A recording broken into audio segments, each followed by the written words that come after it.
You know what's fascinating to me right now? The fan mood has completely shifted in the last 48 hours. We went from full meltdown, rage, Mbappe out, burn it all down, and now there's this weird quiet. Like fans don't even know what emotion to land on. Tio, someone literally commented on our YouTube, "Are they in mourning?" And honestly, yes, that's exactly what this is. The anger burned so hot it exhausted itself, and now we're in the grief phase.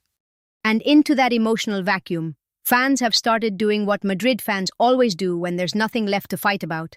They start dreaming about the next manager. And the name that is absolutely everywhere right now is Marcelo Gallardo. Madre mia, the Gallardo wave is real. One fan wrote, and I'm translating directly, "Marcelo Gallardo as Madrid's coach, he'll make them champions for sure. It's exactly what they need." And this is getting hundreds of likes. People are genuinely buying into this. Look, I understand the romance of it. Gallardo at River Plate was genuinely special. The intensity, the tactical identity, the way he built belief in his squads. I get why fans are drawn to that energy right now after months of feeling like this team has no identity whatsoever. It's not even really about Gallardo specifically, is it? It's about fans screaming, "Give us someone with a vision." Anyone. The name is almost secondary. The emotion behind it is, Arbeloa is done. We need a reset. Give us a coach who makes us feel something. And on the Arbeloa front, the news context here is significant. There are reports circulating that the club itself has essentially accepted his exit is coming. The framing is that his continuity is almost impossible. Fans picked this up immediately, and the reaction is not what you'd expect. Right, because you'd think fans would be celebrating after everything they've said this week. But a lot of them are actually just sad. One comment that stuck with me was someone saying the whole situation feels like a waste, like Arbeloa never had the tools or the backing to really succeed, and now he's being quietly shown the door. There's a sympathy faction emerging, which is genuinely surprising given how loud the Arbeloa out chants have been. But I think what's happening is fans are separating the frustration at results from the personal situation of the man himself. He came from the academy structure. He believed in the project. It just didn't work. Venga, but let's be honest. The sympathy faction is a minority. Most fans are in the "it's time" camp. The Bayern result was the final nail. 294 passes against Bayern 640 in Munich, 2 red cards out of the Champions League. At some point, the results are the results. And speaking of moving forward, there is a Tchouaméni interview making the rounds that fans are genuinely latching onto, and I think it's worth talking about because the reaction to it is really interesting. Oh, this quote is something. He basically said, and I'm paraphrasing, that the next step with Vinicius is going to be leaving the pitch together. Like, the bond is so tight that if one goes, the other goes. Fans are reading this in completely opposite directions. Half the fan base is reading it as a loyalty statement. These two are brothers. This is beautiful. This is Madrid spirit. The other half is reading it as a threat. If you sell Vinicius, you lose Tchouaméni too. And given how this season has gone, maybe that's not the worst thing.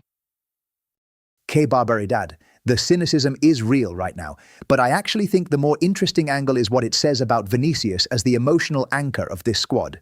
We've been saying all week that fans see him as the one player who showed up in Munich, and now even his teammates are publicly orbiting around him.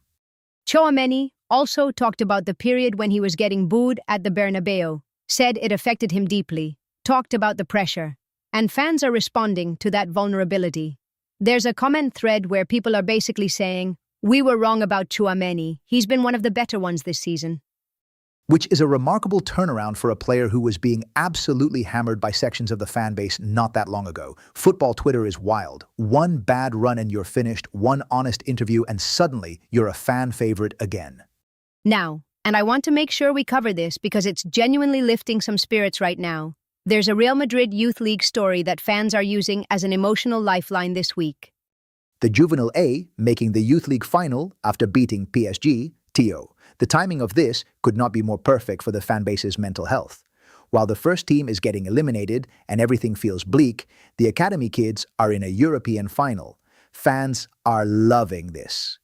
And there's a specific detail getting attention. The goalkeeper Javi Navarro was apparently in Munich watching the first team's nightmare on Wednesday night. And then by Friday, he was the hero as the Juvenile A advanced.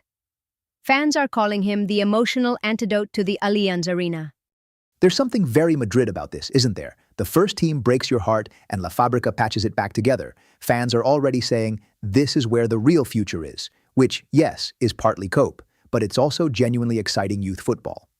And it gives fans something to hold on to before Alaves on Monday. Because right now, with no Champions League and La Liga effectively out of reach, the question in the fan spaces is, what do we even show up for in these last games? That's the brutal reality of where we are. Some fans are saying, play the kids, let's see Mastantuono, let's see what we have. Others are saying, I'm not even watching Alaves, what's the point? The apathy is real, and honestly, I understand it. Though I'd push back slightly, there's still a La Liga position to defend. And for players fighting for their futures at this club, these last matches matter enormously. Fans who are switched on know that the Alaves game is basically an audition for whoever is coming in next summer. Hala Madrid, that's actually a great reframe. You're right. Watch these games not for the results, but to see who wants to be here, because the rebuild conversation is already happening in every fan forum, and the raw material for it is on the pitch right now. We'll be back tomorrow morning with more. Alaves is still 3 days away, so tomorrow's episode will still be very much in this processing and rebuilding headspace. Lots more to get into. The Gallardo conversation isn't going away, and I suspect the Arbeloa exit timeline is going to get clearer. Stay with us, Madridistas. The season isn't what we wanted it to be, but Ruido Blanco is here every morning to process it with you. Hala Madrid, y nada más.